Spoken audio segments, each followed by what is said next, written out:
continuación, le daremos la bienvenida al padre Carlos Biestro, quien nos hablará acerca de la hermenéutica de la ley moral en la encíclica.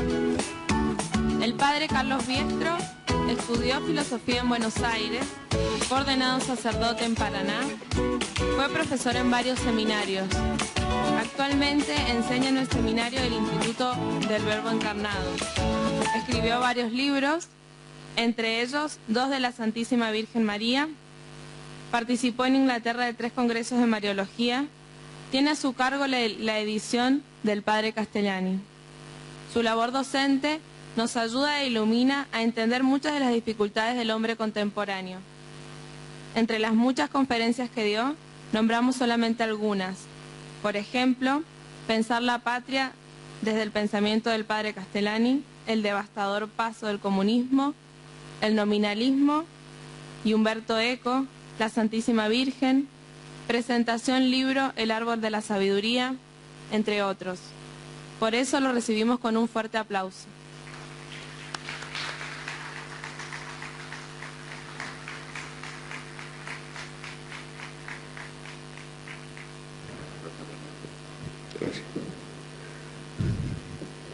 Gracias.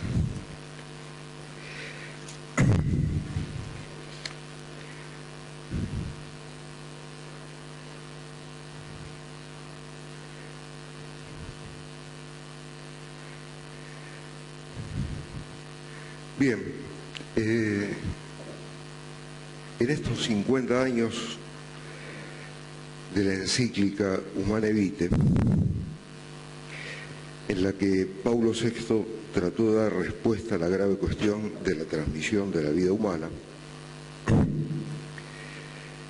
que hace de los esposos libres y responsables colaboradores del Creador, voy a tratar de considerar 2 cosas. En primer lugar, la continuidad que tiene la encíclica con el magisterio de la Iglesia. Y en segundo lugar, un tema que puso de relieve Juan Pablo II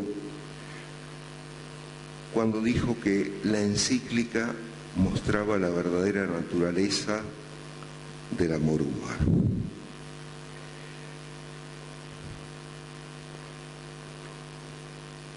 La encíclica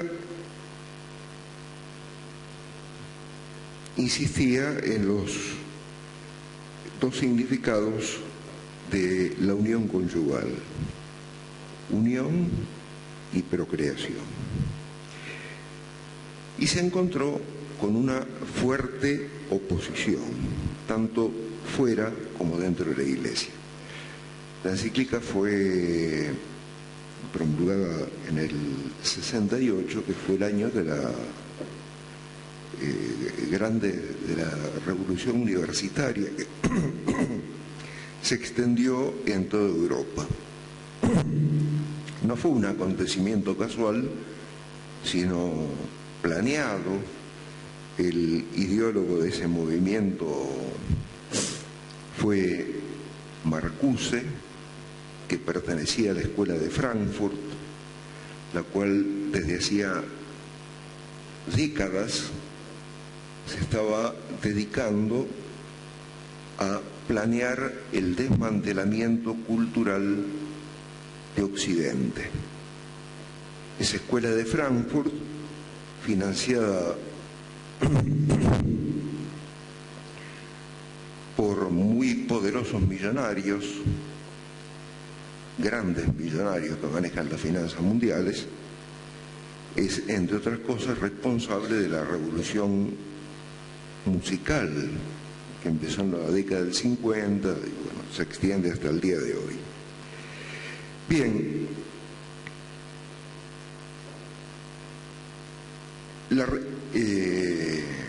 la empresa así revolucionaria miraba el desmantelamiento cultural. Y ese clima encontró eco en muchas personas de la Iglesia que se opusieron a la enseñanza del Papa. Sus voces eran concordantes con las de aquellos que promovían una revolución cultural que desvinculaba el sexo de la procreación. Esto se mantiene hasta el día de hoy. Es impresionante la cantidad de literatura, tanto impresa como la que se puede encontrar en Internet, sobre una mentalidad opuesta por el diámetro a la de la Humane Vitae. Por ejemplo, en Internet se encuentra el Huffington Post, que tiene como una rúbrica, ya no un artículo cada tanto, sino una sección especial de esa publicación, está dedicada a extender la mentalidad antivida. Es decir, larga lista de artículos hacen parte habitual de esa publicación.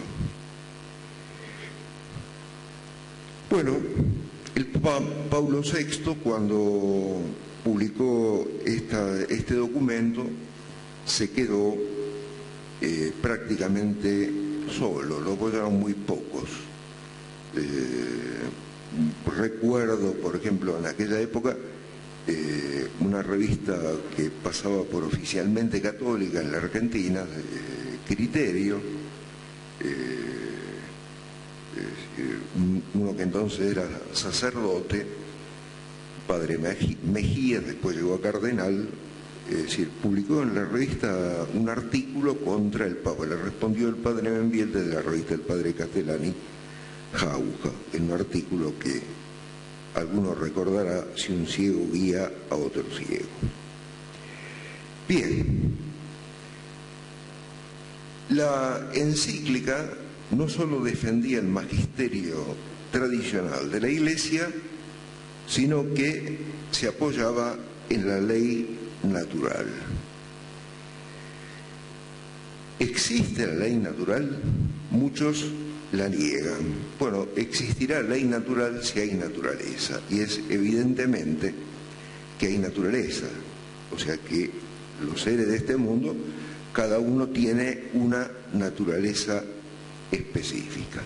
Ahora bien, si hay naturaleza, hay leyes, porque las leyes no hacen más que señalar la orientación de un ser particular en virtud de la esencia que tiene la naturaleza hacia su fin. Es decir, eso se cumple en todos los órdenes del ser: físico, vegetal, animal y humano. Es decir, cada ser tiene su propia naturaleza y de la naturaleza brota una tendencia hacia el fin que se expresa por una ley. Bien, la ley no es una imposición despótica, es una expresión de la sabiduría de Dios. Y en el caso de las criaturas espirituales, es una expresión del amor de Dios. Los seres irracionales obedecen ciegamente. Por ejemplo, los animales siguen su instinto. El hombre, en cambio, es invitado a incorporarse a la obra de Dios, porque no hay amor a la fuerza. Dios propone al hombre su ley, pero no obliga al hombre a obedecerlo. Obedece si quiere. Bueno, cuando Dios crea al hombre, le da el mandato: creced y multiplicaos, y además dominad la tierra. Pero el hombre puede zafarse de la ley de Dios, y en lugar de inscribir su acción dentro del orden natural establecido por el Creador, puede procurar construir su propio mundo del cual él es el centro. Esto es lo que caracteriza, ha sido una tentación siempre que acompaña al hombre, pero es lo que caracteriza los últimos siglos, primero de la vida occidental, de lo que había sido la cristiandad, y que ahora se extiende a todo el mundo. Es decir, el hombre como centro de su propio mundo. Confía en sus fuerzas, se da a sí mismo las leyes. Bien, Juan Pablo II afirmó que la norma moral formulada en la Humanae Vitae es no solo conforme a la ley natural, sino que es parte de la revelación divina. ¿Por qué la Iglesia enseña esta norma, a pesar de que no haya sido expresada formalmente, literalmente, en la Sagrada Escritura? Por ejemplo, la encíclica habla del uso de anticonceptivos.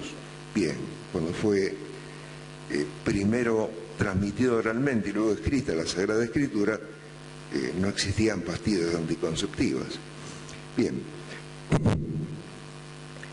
Pablo VI lo hizo con la convicción de que la interpretación de la ley natural es competencia del magisterio.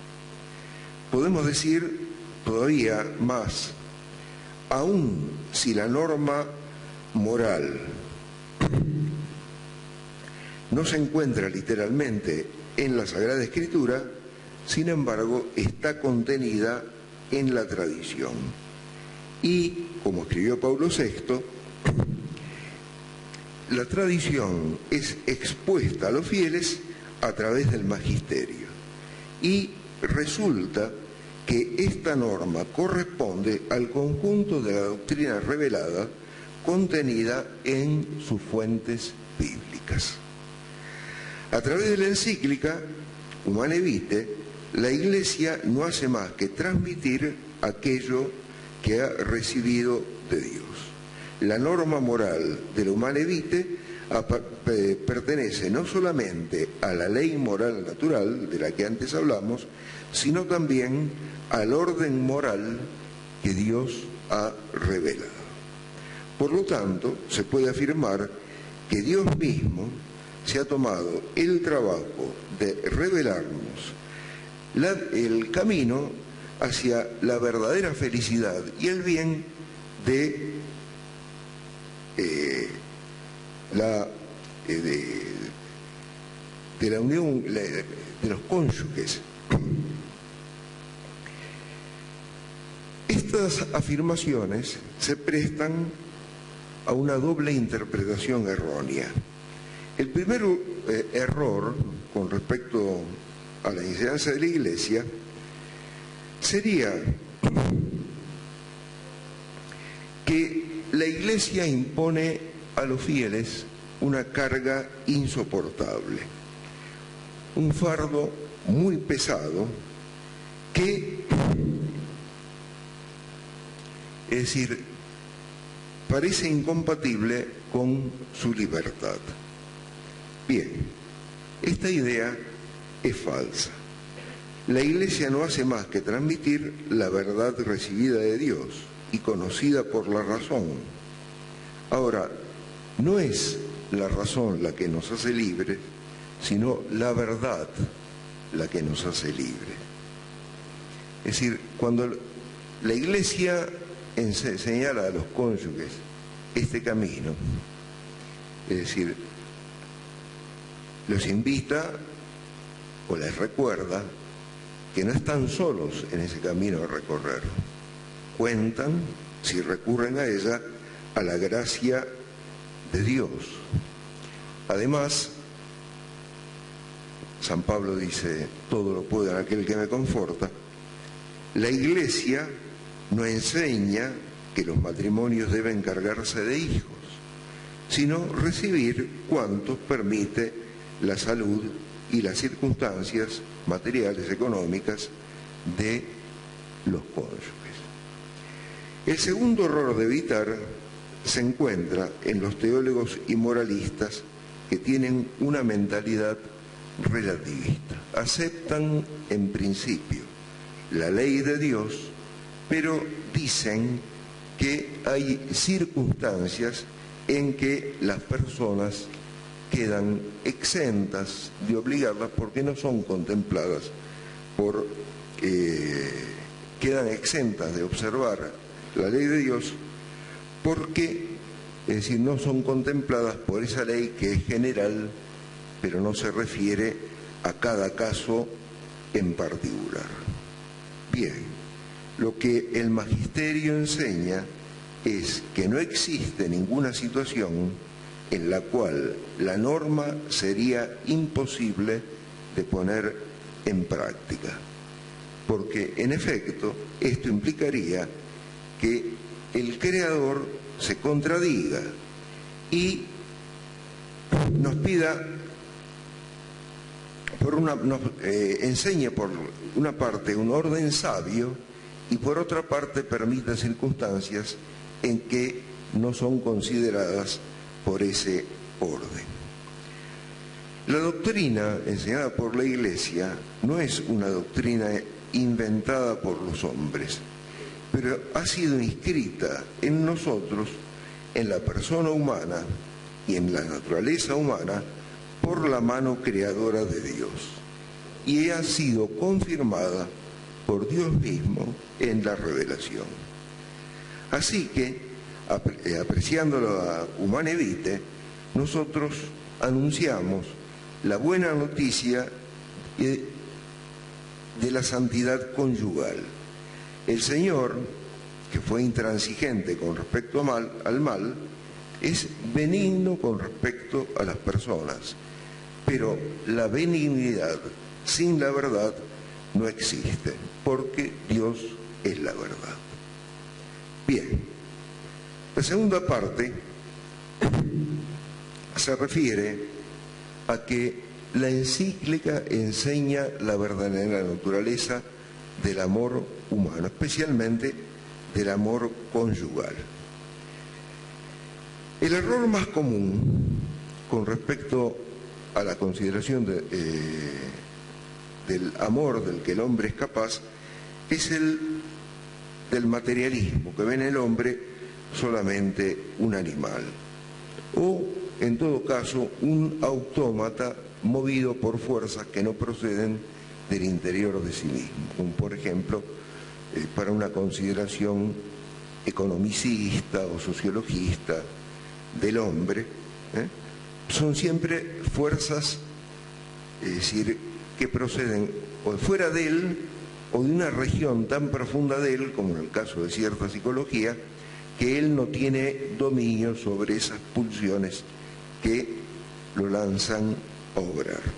En este caso, el hombre sería una especie de autómata y las formas superiores de amor serían ilusorias. Es conocida la definición de un psiquiatra que estudió a los místicos y creyó ver en ellos simplemente personas que padecían neurosis, que en realidad imaginaban un amor etéreo, es decir, para disimular que el origen puramente carnal de ese tipo de amor, y afirmaba, la mística es una carta de amor con la dirección equivocada.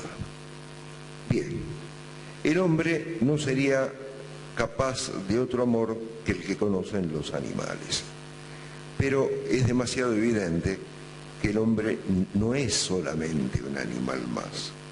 A lo largo de toda la historia, la filosofía ha hecho enormes esfuerzos, es decir, una filosofía orientada hacia el materialismo, hacia el sensualismo, para negar la espiritualidad que pone al hombre aparte de los animales. Pero el abismo que separa al hombre del animal es tan manifiesto que no lo pueden colmar los filósofos, y todos los pueblos del mundo, para insultar a una persona, la llaman sencillamente animal. El esfuerzo que ha hecho la psicología moderna para colmar este abismo entre el hombre y el animal es inmenso. Hay hombres que se han pasado la vida entera persiguiendo con empeño ese objetivo.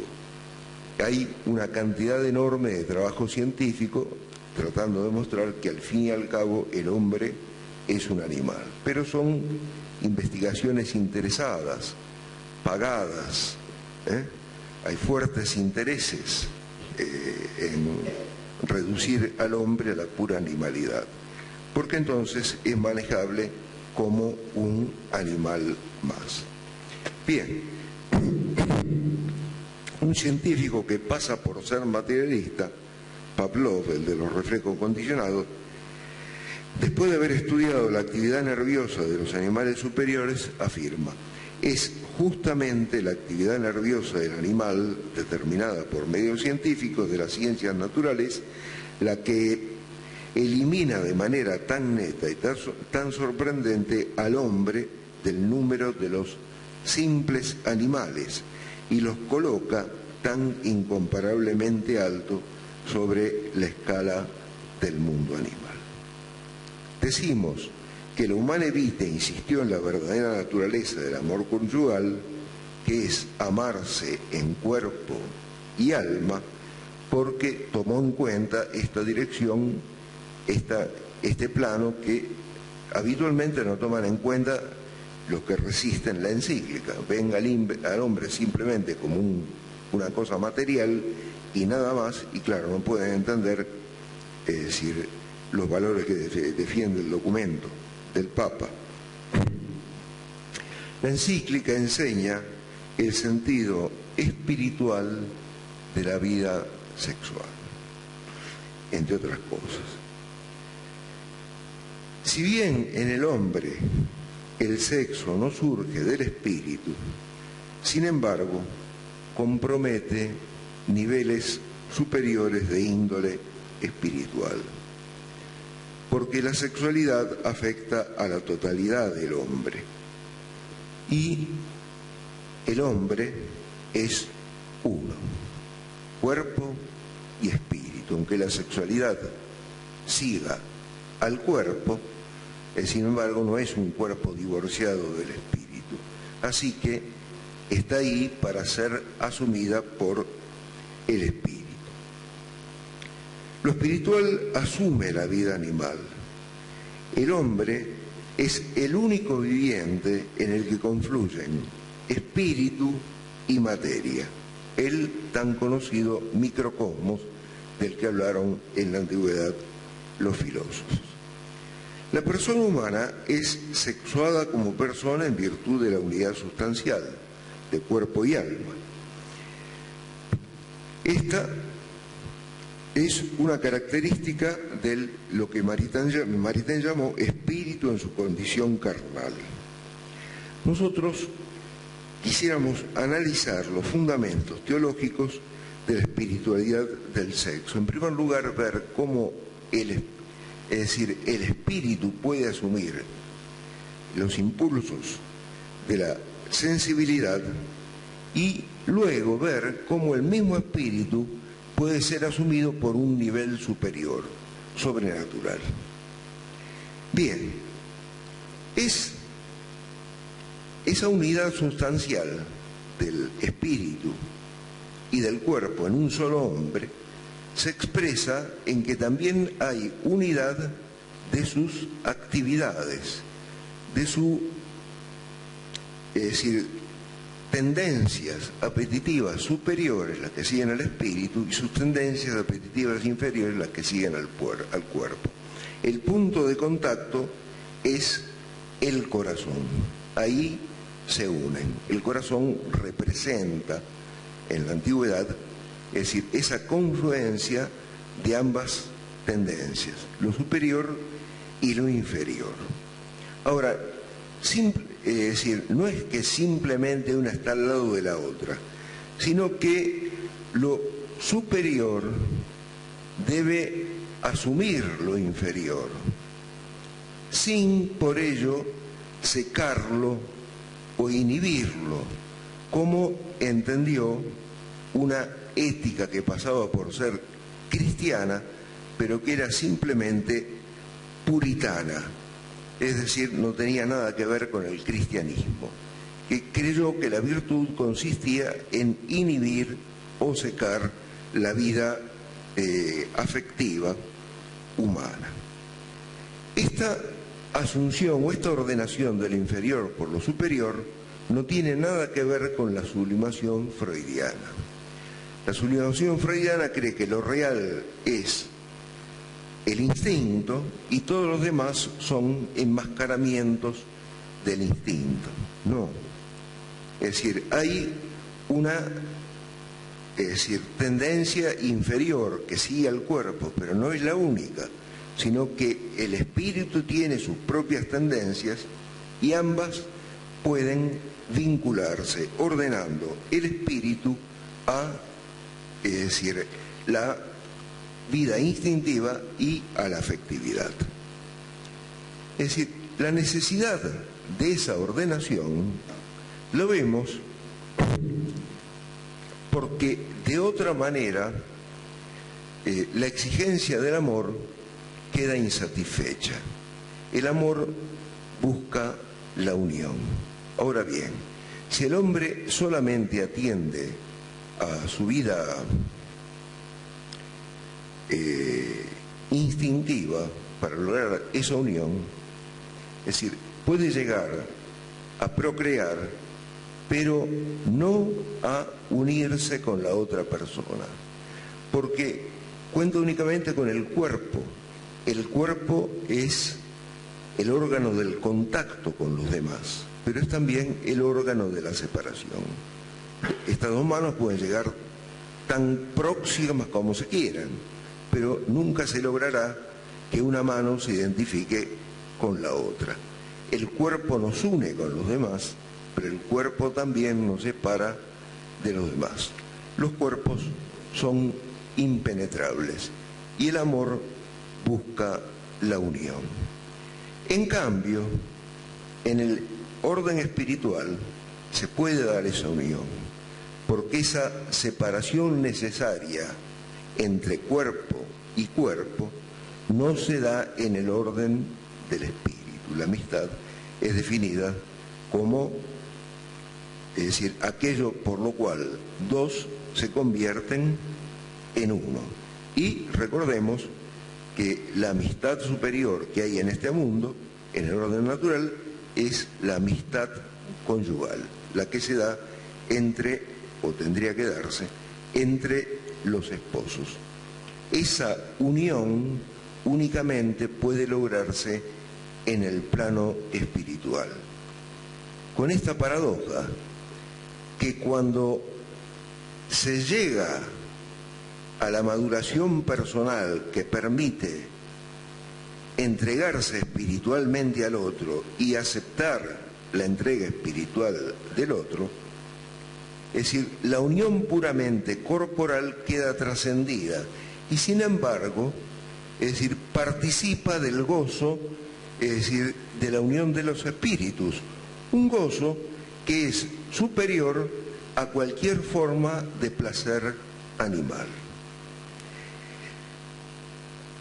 En pocas palabras, el sexo es, por naturaleza, pide ser asumido por el amor, y aquí tocamos en qué puede consistir el sentido teológico de esa actividad vital, porque en definitiva, la unión del hombre y la mujer refleja algo del Creador.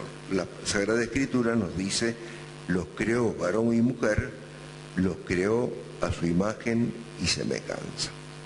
Descartemos que en Dios haya sexo, en Dios no hay cuerpo, no hay vida sexual, pero la unión del hombre y la mujer refleja algo del misterio de Dios, que se expresa en la creación. Dios es uno y trino.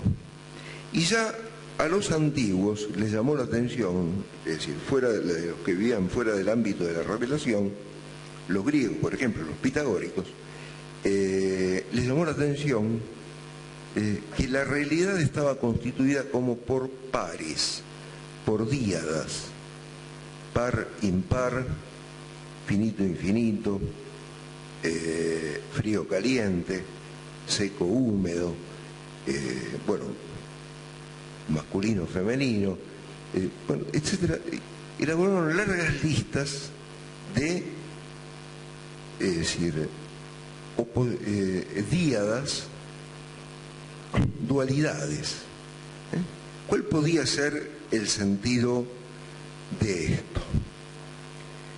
El sentido de esto, que también es afirmado en la Sagrada Escritura, el libro del Eclesiástico, dice: Dios creó todas las cosas enfrentadas, las hizo 2 a 2, es una huella de la Trinidad que existe en toda la creación. Esos pares, es decir, hacen referencia a un principio común, y de díadas pasan a tríadas. Es la huella lejanísima que deja la Trinidad en su obra, es decir, de la creación. La Trinidad está por doquier y sus principios se perciben en todo lo creado. Ahora bien, con el pecado se altera la relación de la criatura con el Creador. Es decir, el pecado amenaza con romper esa tríada, esa referencia de las dualidades de los pares enfrentados con su principio. Pero también los que son enfrentados como complementarios, es decir, tensan sus relaciones entre sí, y en lugar de ser complementarios, pueden ser vistos como contradictorios. Es el efecto del pecado en la creación, que San Pablo dice comienza en el espíritu, pero se extiende a toda la naturaleza. En la mente de Dios creador, estos pares enfrentados son complementarios y recuerdan que cada uno necesita del otro y que en definitiva todo necesita de todo. Limitándonos al caso del hombre y la mujer, entre el hombre y la mujer, que son una de estas díadas que los antiguos advirtieron a la naturaleza, hay complementariedad, pero también hay una cierta oposición que se hace tensa por el pecado. Bien, estas tensiones son explotadas hoy día por los dialécticos, que ven la realidad al revés. Es decir, ven esos seres complementarios como si fueran contradictorios y destinados a chocar. Y se olvidan o no quieren ver la relación que ambos tienen con Dios, en quien encuentran el equilibrio. Esa es la razón última por la cual en filosofía Hegel y en el aspecto político Marx, ambos dialécticos, tienen tanta fuerza. Se apoyan en una fuerza, en algo real, pero también tienen una gran limitación. Esa realidad no la perciben entera, sino que la perciben deformada. Bien, la visión dialéctica de la realidad tiene de esta manera un cierto fundamento, pero olvida que todo se reconcilió finalmente en la acción salvadora de Cristo, en quien se recrean todas las cosas. La restauración de la armonía trinitaria viene con el encuentro de todos los opuestos, es decir, en Cristo, que recapitula toda la creación y la ofrece al Padre. Y curiosamente, Cristo, su acción redentora, la mostró como una boda. Su primer milagro fue en Caná, en una boda, para anticipar lo que tendría lugar al final de la vida pública. Es decir, su sacrificio es presentado por los evangelios como una boda. Él es el nuevo hombre, el nuevo Adán, y a la Santísima Virgen la llama mujer. Están engendrando una nueva humanidad. Bien, en pocas palabras, La enseñanza de la encíclica responde a la ley natural. La enseñanza de la encíclica responde a la revelación divina. La Iglesia, el magisterio, es decir, tiene autoridad para interpretar ese depósito y exponerlo en su magisterio. Nos atenemos al plano de la ley natural. Existe, sí, es evidente que hay una naturaleza, y si hay naturaleza, hay leyes. No son imposiciones despóticas, son expresiones de la sabiduría de Dios. En el caso del hombre, expresión de la sabiduría y del amor de Dios. Dios, por medio de la ley, le enseña al hombre el camino para llegar a su término, la felicidad eterna, pero no se le impone, no hay amor a la fuerza. La encíclica salva la verdadera, o reafirma la verdadera naturaleza del amor humano, amarse en cuerpo y alma. El hombre no es un ángel, es indudable que tiene un cuerpo al cual siguen, es decir, movimientos tendenciales, una vida instintiva, una vida afectiva, pero el hombre no es solamente su cuerpo. En la unidad de la persona están el cuerpo y el espíritu tiene una mayor jerarquía, debe ordenar al cuerpo, así como debe ordenar al cuerpo en las demás actividades, es decir, lo debe ordenar en la regulación del apetito sexual. Cuando el espíritu ordena al cuerpo, es decir, se logra algo que en el puro nivel corporal es imposible de obtener, que es la perfecta unión. Y esa unión entre el hombre y la mujer, que luego se extiende a los hijos, son tres que son uno, es un signo de la vida de Dios, que es trino y uno, y por medio de la vocación matrimonial a muchos les señala el camino para llegar del tiempo a la eternidad. A la luz de esto respondemos las objeciones de lo que plantean la encíclica como impracticable. En primer lugar, lo dicho, Dios no pide lo imposible, no hay situaciones concretas que escapen a la ley de Dios, porque Dios es el creador, simplemente su sabiduría prevé todo. En segundo lugar, no nos deja solos, nos da la gracia. En tercer lugar, estas objeciones nacen de una mentalidad que ven una nueva vida como una carga. No es así. En siglos pasados se creía que había miles de estrellas. Hoy sabemos que hay una cantidad incalculablemente superior. ¿Ha representado una pérdida para la humanidad que haya más estrellas? No, en absoluto. ¿Cuánto más importante será que haya más personas? Es que en el mundo no caben tantas personas, no. La posibilidad de decir, alimentar a la humanidad que tiene el mundo es explosada en un grado ínfimo. Lo que crea problemas de hambre y distribución de bienes es que toda la vida, es decir, social, esté sometida a la usura. Ahí está la causa del problema. La solución no es suprimir los nacimientos, sino arrancar al mundo del poder de la usura. El otro motivo, el daño ambiental que produce una humanidad, es decir, excesivamente numerosa.